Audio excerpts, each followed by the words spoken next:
Alright, so our topic was sports and games, and in the book Things Fall Apart, we hear a lot about wrestling in particular. There is an entire chapter on it, and so we get a lot of details, but we wanted to teach a little bit more about it and about other recreational activities that the book wasn't going to show us at all. Because wrestling was such an important sport in Igbo society, we had to include it.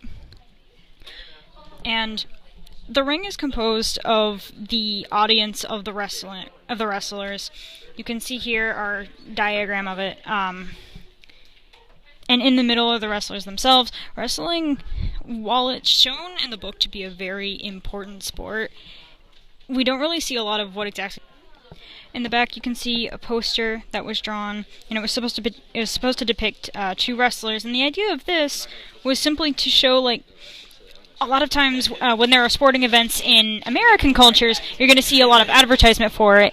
And while wrestling in Igbo society isn't advertised using posters and commercials and stuff like that, it is still a very, very big event, to the point where, like, if that was something they would do, if advertising in this manner was something it would do, they would definitely advertise wrestling. We can also see, this is a Mancala board, or this is known as Mancala in Western society, but in Igbo society it's known as Okwe. And Okwe is another pastime. It can be played by children or adults, although with adults it's much more common. And it's used as a form of gambling. We don't really hear about gambling a whole lot, so you see that there. And I would explain the rules, but they go on for a while. There's also dancing. We don't really have anything to show dancing here, but dancing is a very popular form of recreation and exercise.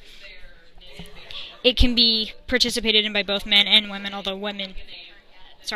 usually it's the men who lead the dances, simply because the men are perceived to be stronger, and you need a very strong leader for this dance because it's very intense.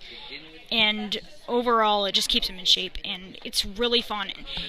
And it also keeps them. It's a form of interaction and mingling too, because, like, while everyone's sort of doing their own thing and dancing in their own way, they're all interconnected into a single dancing body, and it's really interesting.